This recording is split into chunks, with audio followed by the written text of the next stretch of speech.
Beverages കോർപ്പറേഷനിൽ നിന്ന് മദ്യം വാങ്ങാൻ ഇനി വീട്ടിലിരുന്ന് ആപ്പിൽ ഓർഡർ ചെയ്താൽ മതി. ഭക്ഷണം കൊണ്ടുവരുന്നത് പോലെ സംഗതി വീട്ടിലെത്തും.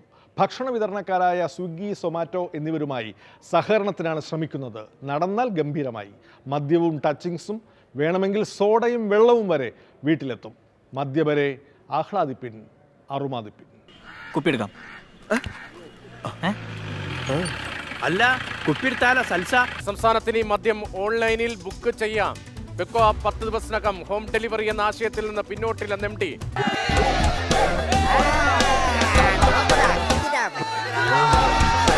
ഗവൺമെൻറ്റിൻ്റെ അപ്രൂവൽ കിട്ടിക്കഴിഞ്ഞാൽ ടെൻഡറിലേക്ക് പോയിട്ട് ലോവസ്റ്റ് കോട്ട് ചെയ്യുന്ന L1 ഡെലിവറി പാർട്ട്ണറെ തിരഞ്ഞെടുക്കും. അത് കഴിഞ്ഞിട്ട് ഇത് ബേസിക്കലി ഇത് ഡെലിവർ ചെയ്യുന്ന ആൾ വാങ്ങുന്ന വ്യക്തിയുടെ ഏജ് വെരിഫൈ ചെയ്തിട്ട് 23 വയസ്സ് ക്രോസ് ചെയ്താൽ മാത്രമേ ഇത് ഡെലിവറി ചെയ്യാനാണ് ഞങ്ങളിപ്പോൾ ഉദ്ദേശിക്കുന്നത്. നാട്ടിൽ സമ്പൂർണ്ണ മദ്യനിരോധനം നടപ്പിലാകട്ടെ. അപ്പോൾ മുന്നോട്ട് വന്നത് സ്വിഗ്ഗി വന്നിട്ടുണ്ട്. സ്വിഗ്ഗി ആയാലും സൊമാറ്റോ ആയാലും വേറെ ആരുടെ ഡെലിവറി പാർട്ട്നേഴ്സ് ആയാലും ആ മോഡസ് ഓപ്പറാൻഡി ആയിരിക്കും. സന്തോഷമായി മല്ലയ്യ, സന്തോഷമായി. പിന്നെ മടക്കി കുത്തഴിച്ചിടാത്തത് ബഹുമാനക്കുറവുകൊണ്ടല്ല, മുണ്ടിന്റെ മൂട് കീറിയിരിക്കുക. നിങ്ങൾ വലിയവനാണ്. ഇപ്പോൾ സേഫ്റ്റി പിൻ മുതൽ മെഡിസിൻസ് വരെ, പിന്നെ ഈവൻ കാർസും ഈ ഹൗസ് എക്വിപ്മെൻറ്റും ഓൺലൈൻ കിട്ടുന്നത് ഈ സമയത്തിൽ നമ്മൾ മദ്യം മാത്രമേ വാങ്ങാൻ പാടില്ല എന്ന് പറയുന്നത് ഒരു റെട്രോഗ്രസീവ് ഒരു സ്റ്റെപ്പ് തന്നെയാണെന്ന് എനിക്ക് തോന്നുന്നു. ഇന്നു മുതൽ ഈ അധ്വാനിക്കുന്ന തൊഴിലാളി വർഗവും അധ്വാനിക്കാത്ത ഈ ഗോപാലനും നിങ്ങളുടെ പിന്നാലെ ഉണ്ടാകും. മദ്യപാനമാണടോ മനസ്സിനൊരാനന്ദം, അത് തുള്ളി തുള്ളി അകത്തു ചെന്നാൽ സ്വർഗലോകമാണടോ, സ്വർഗലോകമാണടോ. ഞങ്ങൾ കൂടുതൽ സെയിൽസ് ആണ് പ്രതീക്ഷിക്കുന്നത്. ഈ ഇങ്ങനത്തെ ഓൺലൈൻ വന്നു കഴിഞ്ഞാൽ ഓൾമോസ്റ്റ് 500 crores സെയിൽസ് റവന്യൂവും കൂടുമെന്നാണ് ഞങ്ങൾ പ്രതീക്ഷിക്കുന്നത്. കേട്ടോ ഇബ്രാഹിം സാറേ, കഴിഞ്ഞ അത്തം മുതൽ ഉത്രാടം വരെയുള്ള 9 ദിവസം കൊണ്ട് 470 കോടി രൂപയുടെ മദ്യം കുടിച്ചു തീർത്ത സംസ്ഥാനമാണ് നമ്മുടേത്. നമ്മൾ തന്നെ എത്ര ജാഥക്ക് കള്ളു വാങ്ങി കൊടുത്തിട്ടുണ്ട്. അതെ, വീട്ടകങ്ങളെ മദ്യശാലയാക്കുമെന്നാണ് അറുപിന്തിരിപ്പരായ വിമർശകരുടെ ആരോപണം. ഇത് കേട്ടാൽ തോന്നും വീട്ടിൽ ഇപ്പോൾ തന്നെ സാധനമില്ലെന്ന്.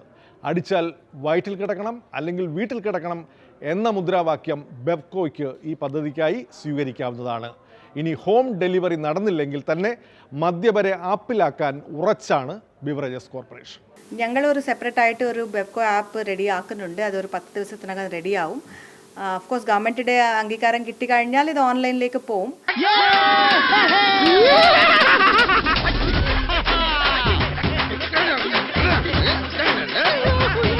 ബെവ്കോ ആപ്പ് ആയിരിക്കും. ബെവ്കോ ആപ്പിൽ ഓർഡർ ചെയ്യണം. ഓർഡർ ചെയ്താൽ ഇപ്പോഴും ഓർഡർ ചെയ്ത ശേഷം ഒരു ടൈം പറയും. ആ സമയത്ത് പോയി നമുക്ക് തന്നെ പോയി പിക്കപ്പ് ചെയ്യാം. അതാണ് ഞങ്ങളിപ്പോൾ ഉദ്ദേശിക്കുന്നത്. ഇത് ആഘോഷത്തിൻ്റെ രാത്രിയാണ്. തലയ്ക്ക് വെളിവും കാലിന് ബലമുള്ള ഒരാൾ പോലും ഇന്നിവിടെ വിട്ടു പോകരുത്. കുടിക്കുമ്പോൾ ബോധം മറയാൻ വരെ കുടിക്കുക, ഇല്ലെങ്കിൽ അതിന് മെനക്കെടരുത്. ബെവ്കോ ഈ വിപ്ലവത്തിന് ഇറങ്ങി പുറപ്പെടുമ്പോൾ മദ്യവരെ നിരാശപ്പെടുത്തുന്ന സമീപനമാണ് സർക്കാരിന്. തീരുമാനമെടുത്തിട്ടില്ല എന്നാണ് മന്ത്രി MB രാജേഷ് പറയുന്നത്. സർക്കാരിൻ്റെ മദ്യനയമാണ് തടസ്സമെങ്കിൽ അടുത്ത ഏപ്രിൽ വരെ കാത്തിരിക്കേണ്ടി വരും. ഞങ്ങൾ പ്രപ്പോസൽ അയച്ചു. അവർ പിന്നെ എല്ലാ ആംഗിൾസിൽ നിന്ന് അത് നോക്കും. ഞങ്ങളുടെ കമ്പനി ആയതുകൊണ്ട് ഞങ്ങളുടെ റവന്യൂസും പിന്നെ ഞങ്ങളുടെ കസ്റ്റമർ സാറ്റിസ്ഫാക്ഷൻ നോക്കിയാൽ മതി. പക്ഷെ ഗവൺമെൻറ് തരത്തിൽ പല പെർസ്പെക്റ്റീവ്സ് ആയിട്ട് ആലോചിച്ചിട്ട് അവർ തീരുമാനം പറയും. ഒരു ദിവസം ഈ കാര്യമൊക്കെ വ്യക്തത വരുത്തിയതാണ്. സർക്കാർ അങ്ങനെ ആലോചിച്ചിട്ടില്ല എന്ന്. കഴിക്കില്ല, മുമ്പ് കഴിക്കുമായിരുന്നു, ഇപ്പൊ കഴിക്കാറില്ല. ചില ശുംഭന്മാരുണ്ട്, കുടിക്കില്ല, വലിക്കില്ല, ഒന്നും അങ്ങോട്ട് ചെയ്യില്ല. പക്ഷെ അങ്ങനെയുള്ള ആൾക്കാരെ സൂക്ഷിക്കണം, ദുഷ്ടന്മാരായിരിക്കും. ഇത് ലേശം കഴിക്കുന്ന ആൾക്കാരെ നിങ്ങൾ നോക്കിക്കൊള്ളൂ, മനസ്സുകൊണ്ട് അവർ നല്ലവരായിരിക്കും. ഞങ്ങൾ ഇത് പോസിറ്റീവായിട്ടാണ് ഞങ്ങൾ നോക്കുന്നത്. നമ്മുടെ സംസ്ഥാനം ഫസ്റ്റ് സംസ്ഥാനമല്ല, ഒരുപാട് സംസ്ഥാനങ്ങളിൽ ഇത് ഓൾറെഡി ഉണ്ട്. ഇപ്പോൾ വെസ്റ്റ് ബംഗാളിൽ തന്നെ ഉണ്ട് ഇത്. സോ ബേസിക്കലി ഇത് ഒരു പുതിയ ഒരു സംരംഭം ഒന്നുമല്ല. പിന്നെ 3 വർഷങ്ങളായിട്ട് ഇത് റിക്വസ്റ്റ് ചെയ്യുന്ന കാര്യം തന്നെയാണ്. ഒരു കാര്യം പറയാം, സർക്കാരിൻ്റെ നിലപാട് വ്യക്തമാക്കുക മന്ത്രിയാണ്, അതിന് മുകളിലൊരു ഉദ്യോഗസ്ഥനുമില്ല. ഉടനല്ലെങ്കിലും കുറച്ച് കഴിഞ്ഞിട്ടും ഉണ്ടാവും എന്നാണ് എൻ്റെ ഒരു ഹോപ്പ്. നിന്റെ ഇഷ്ടത്തിന് എനിക്കൊന്നും ചെയ്തു തരാനല്ല കാശ് നിർത്തിയിരിക്കുന്നത്. എന്തോന്നാ നിനക്ക് ഇവിടെ ഇത്ര മലമറിക്കുന്ന പണി? മലമറിക്കാൻ എത്രയും പ്രയാസമില്ല. സർക്കാരിന്റെ നിലപാട് ഇക്കാര്യത്തിൽ വ്യക്തമാക്കുക മന്ത്രിയാണെന്ന് ഞാൻ പറഞ്ഞു. ഒരു കാര്യം അറിയാനുണ്ടായിരുന്നു. എന്താ? ഈ വീട്ടിലെ ഗൃഹനാഥൻ നീയാണോ ഞാനാണോ എന്നാ? ഗൃഹനാഥ മുതലാളി എന്നാ, എന്നാൽ ഫുൾ ഉത്തരവാദിത്വം എനിക്കാ. സർക്കാർ പ്രവർത്തിക്കുന്നത് മന്ത്രിസഭ അംഗീകരിച്ച മദ്യനയത്തിന്റെ അടിസ്ഥാനത്തിലാണ്. ആ മദ്യനയത്തിൽ ഇങ്ങനൊരു നിർദ്ദേശമില്ല. കാറ്റിൻ ഹൃദയം